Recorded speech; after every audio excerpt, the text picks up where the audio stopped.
healer of our every ill.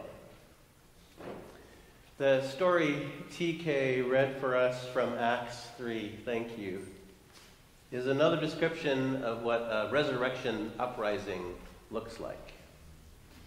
By now, you've heard me say at least 2 times that the difference between the way we understand resurrection in the West, that one person is rising up, and the way it is understood by Christians in the East as anastasis, not the rising of one person, but the uprising of all people, that difference aims us directly at the work of human liberation, of freedom.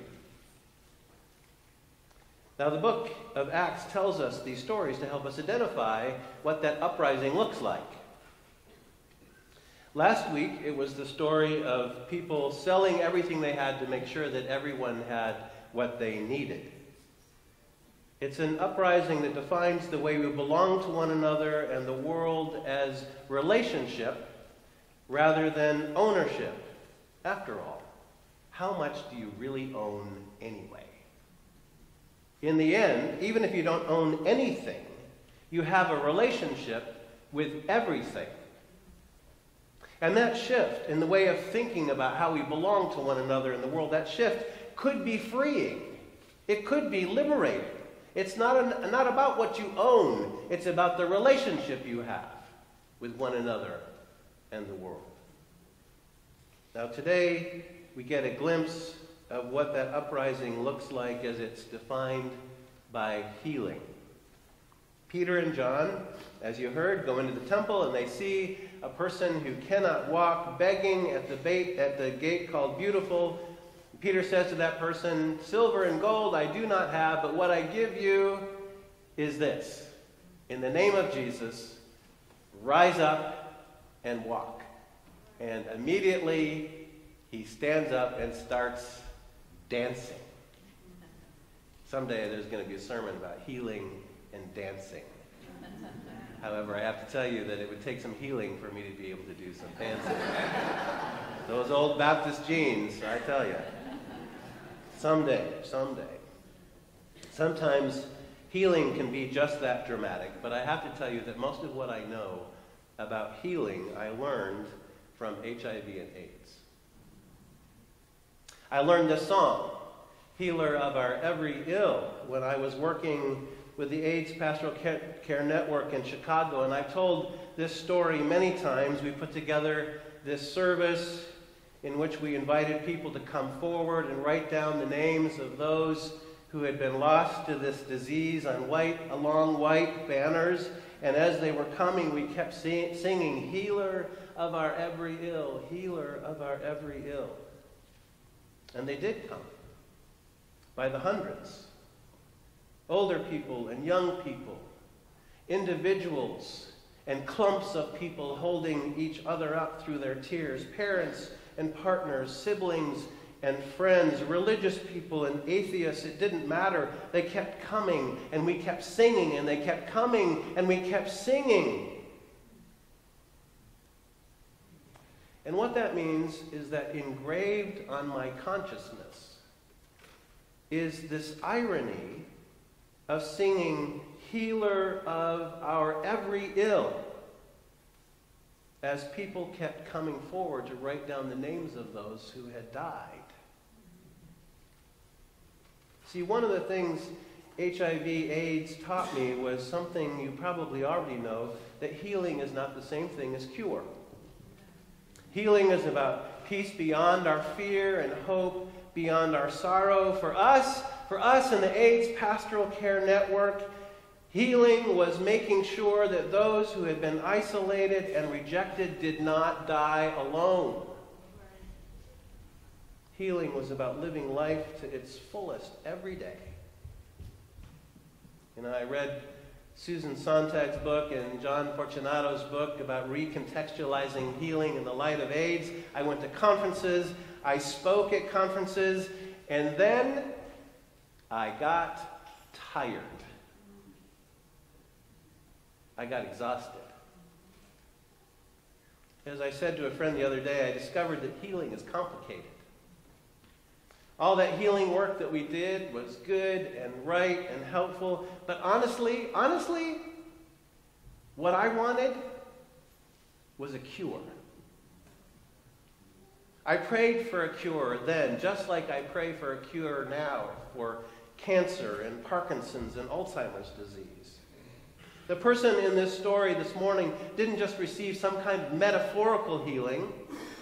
According to the story, that person felt strength in places he had never felt strength in his body before. And when Peter started to raise him up, he jumped up and started dancing. So while we were singing, Healer of Our Every Ill, we were also advocating for health care and applying whatever political pressure we could to fund research. We had friends who worked in an organization called ACT UP. Any of you know ACT UP? Making sure that nobody who died of AIDS would be ignored. What I learned about healing in those years was that healing and cure may not be the same, but whatever healing we can do in the absence of a cure is no excuse for doing the work and paying the price that a cure demands. When it comes to HIV and AIDS, thank God.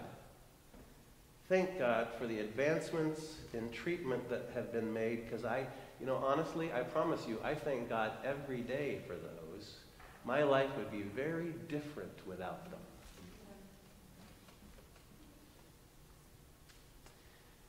I say that realizing that health organizations still report that 7,000 deaths every year happen in this country. Still, due to complications related to AIDS. The number of deaths around the world is still staggering, especially in Africa. If you want to pinpoint one of the places where race and privilege are a matter of life and death, you don't have to look any further than the toll AIDS is still taking on communities of color. I always find it a little shocking when people tell me that the church should stay out of the politics of health care. Is there anything more obvious that Jesus did? Or anything more obvious that the followers of Jesus did than to do healing? Both healing as a way of life, and as this person in Acts 3 would happily tell you, a cure. So we keep singing, Healer of our every ill, light of each tomorrow, give us peace beyond our fear and hope beyond our sorrow. What the HIV/AIDS crisis had to teach me about healing was that there is a lot of healing that can be done in the absence of a cure, but that healing should never be an excuse for the hope that there is something beyond sorrow. Now, the crisis also taught me that healing is complicated because sometimes people think they, or especially other people, need to be cured of something that isn't really a disease. Do you know what I'm saying? One of the things we struggled with in that work in Chicago was the link people made between HIV/AIDS and sexual orientation. We heard all the time from people who thought the problem would cure itself if gay people would just stop being gay. If people could be cured of their sick sexual orientation, their bodies would just be healed too. And unfortunately, some of the people who were living with the disease believed that too. So we had to add guilt and shame to the list of things that needed healing. And I'll tell you, my friends, that was the hardest work we did. Thanks, in a lot of cases, to churches, for God's sake. So let me say, gender identity and sexual orientation are not a disease.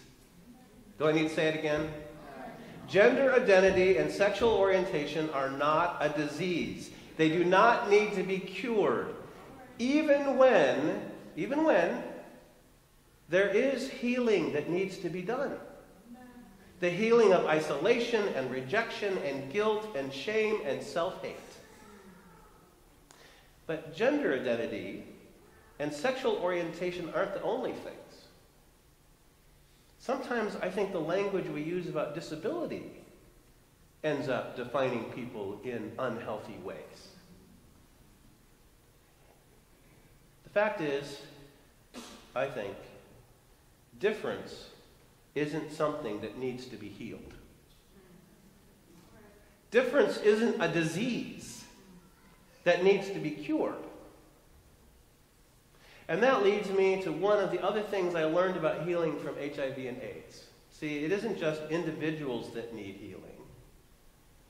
Our society needs healing. Our culture needs healing. Our world needs healing.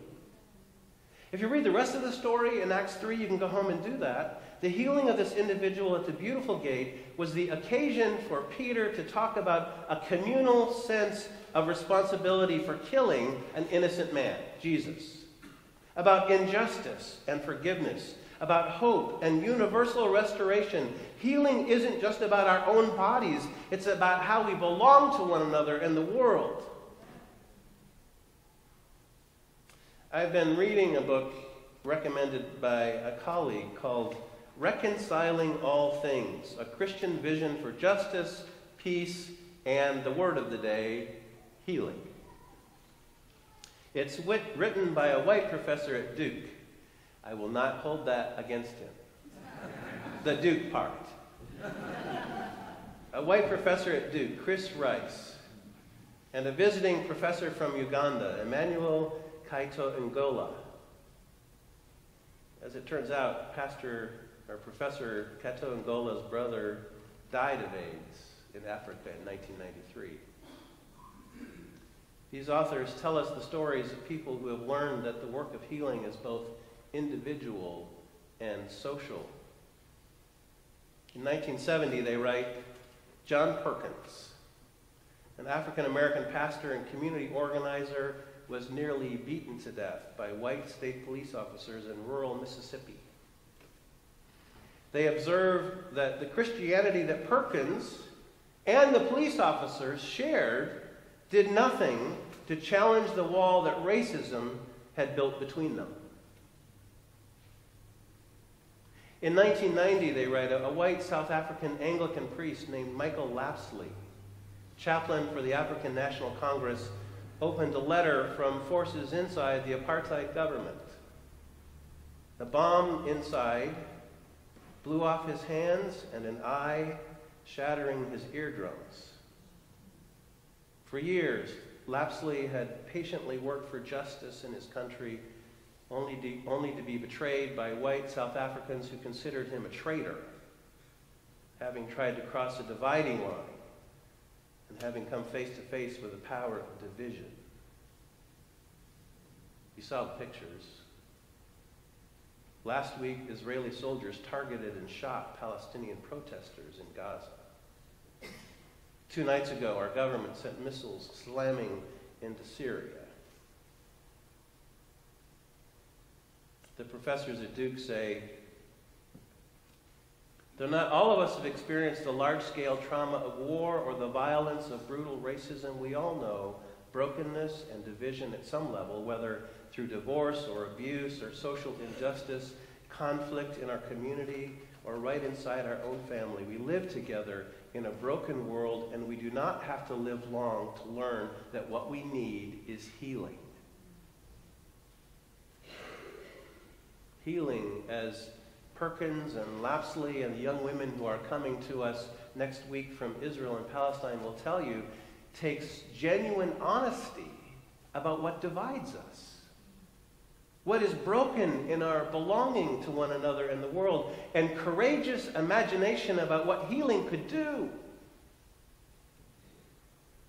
John Perkins recovered from his injuries and planted the Voice of Calvary Congregation and community development organization that maintained a vibrant interracial life across economic boundaries for 4 decades, 40 years.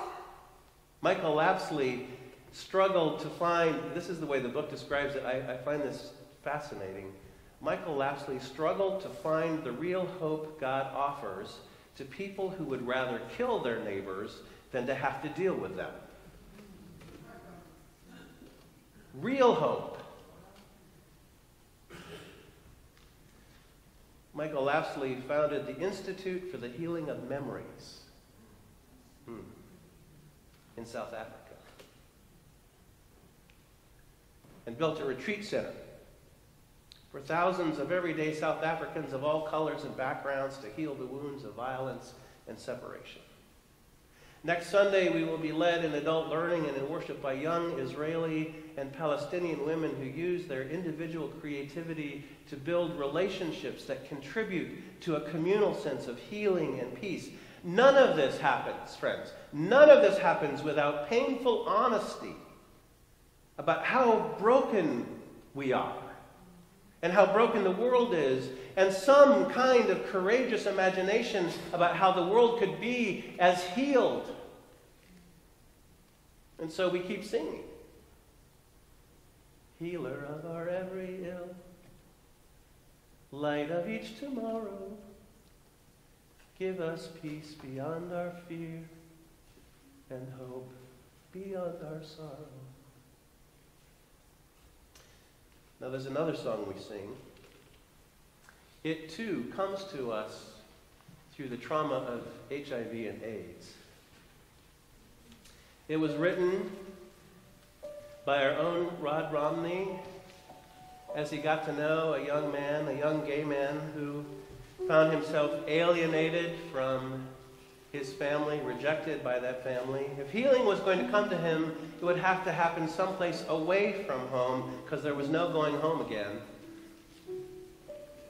When he was diagnosed with AIDS, his family refused to visit. And then he died without them. The family did come to the funeral, and they finally got to see their son, the life he lived, the love he shared, the community, this community that had gathered around him. If reconciliation came for that family, it came too late. Rod wrote, "From our closed-in fears, from our wasted years, to the place of our belonging, from our selfish views, learnings we refuse, bring your scattered people home." But that's not the end of the story, because we're still here. And we're still singing, "To our highest call, sharing love with all, bring your scattered people home. To the truth we are, to our rising star, bring your scattered people home." Most of what I know about healing, I learned from HIV and AIDS. And the most important thing I learned is that today is not too late for reconciliation. Today is not too late for healing. Today is not too late to find your way home again. So today, if you hear that voice, if you hear a voice calling you to come home on love's renewing tide, that voice calling you home to that redeeming, that healing side. You hear that voice calling you home from all the places where your life has been scattered. Today, if you hear that voice,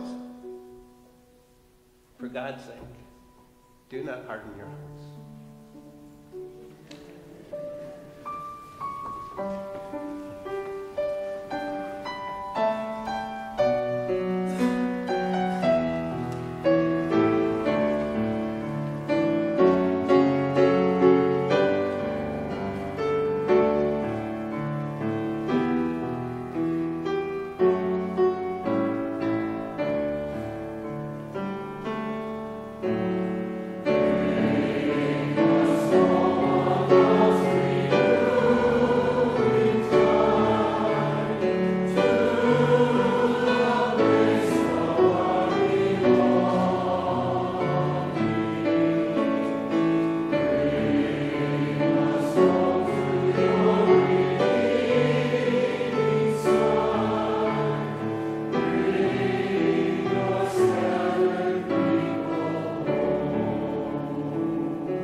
tell you this morning that healing is real. Healing happens. It happened to me. It happened because a group of people like you sang songs like this. And here we are.